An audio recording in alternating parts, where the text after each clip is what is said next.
like a whole lot of fun there. That's where we found out Kevin Durant got traded to the Houston Rockets. But to the gridiron we go, where the Cowboys are looking to bounce back from a capital R rough season last year. Dak Prescott missed 9 games after suffering a season-ending hamstring injury, and the Cowboys watched the playoffs from home after finishing 3rd in the NFC East. But now the star has a new head coach, and he's looking to bring back the winning culture.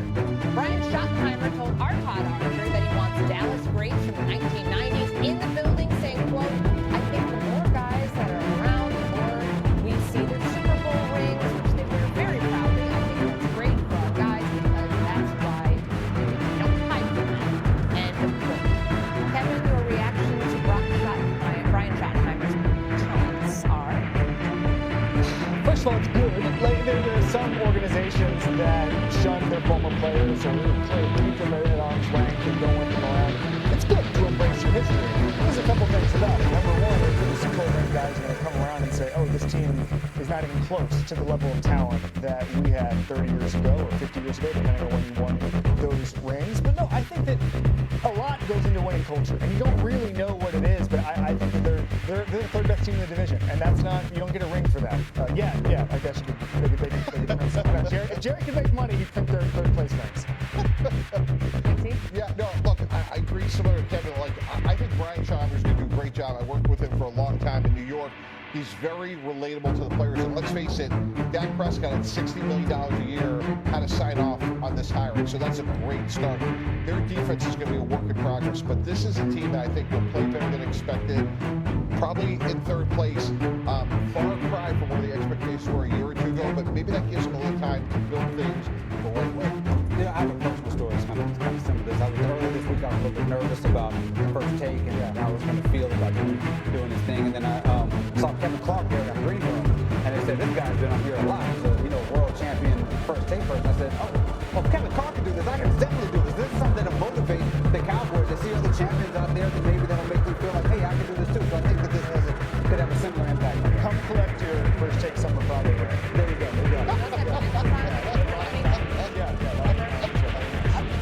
All jokes aside, did Mike McCarthy not embrace with history enough? Because it feels like every Cowboys coach has to go through this and play to the past.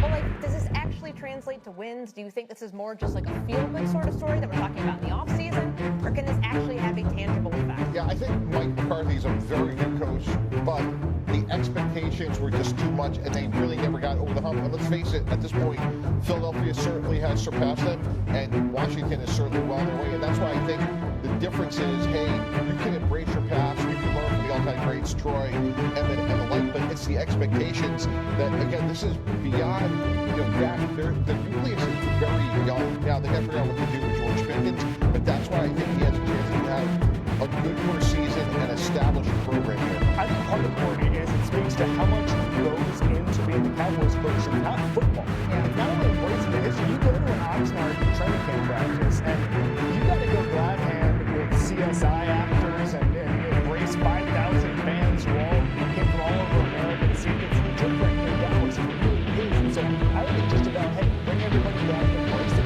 embrace the job. It's only one job. Well, that's the cool of the Dallas Cowboys. Now, whether it's relevant today or not, I think remains to be seen. And since we love leaning into a theme here on First Take, we have to ask on America's birthday, who is the real America's team? Is it Dallas, Mike D? Yeah, I think it is for now. I mean, because we talk about them a lot. The owner is out, has press conferences almost every day, to Kevin's point. But I think if we would spin this question forward, I'm going with the Kansas City Chiefs over the next decade, because they have the Michael Jordan of this era in Patrick Mahomes. They have a Hall of Fame coach. They have sort of like the foundation of being a dynastic team. And geographically, they are right smack in the middle. So I'm saying Dallas for today, but Kansas City for tomorrow. Okay, so, I mean, they also have the benefit of the Taylor Swift thing. I mean, you got Swifties on board, that helps too. But the idea that winning is part of what makes America's team, I don't think that's necessarily the case. If that was the case, the Cowboys would not have been America's team for a very long time. I think America's team is just about the fanaticism, the fandom, and you're not going to wrangle that away from the Cowboys. If you go on here, if I look at this camera right now and say the Cowboys are trash, my mentions are going to be on fire with some of the worst things I could ever imagine being said, because there's so much fanaticism about the Dallas Cowboys. They are America's team. They're not a good team, and they're all over primetime every single year. They bring in the ratings.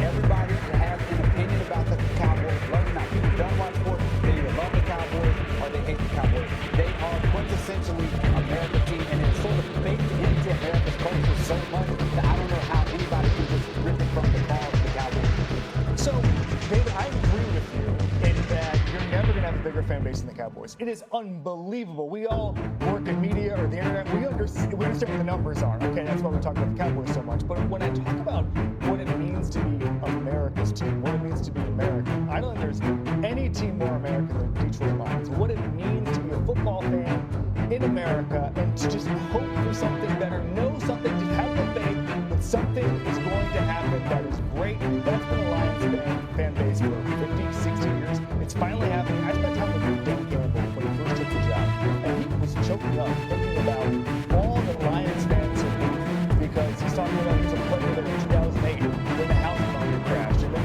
the car company started to go under. And he understood their pain. That's what he wanted to do. He said when he took the job, he wanted Detroit fans to know he understood their pain. In fact, it's just a community thing that expands to the entire country. If they make the Super Bowl, it is going to be a national event. You could be describing the Cleveland Browns based on your logic. Well, one team is so one team. I think winning should be a big qualifier for why you're America's team. Because I remember literally 365 days ago, I did this exact topic sitting in this chair here on First Take, and I said it was the Kansas City Chiefs because they were coming off of a Super Bowl. Right now, I'm saying it is the Philadelphia Eagles. And it's not just the fact that they won a Super Bowl. That's obviously a big one. They've been there multiple times since 2017. They also have three of the most likable players in the NFL. Jalen Hurts, A.J. Brown, Saquon Barkley. Like, you guys are looking at me like I have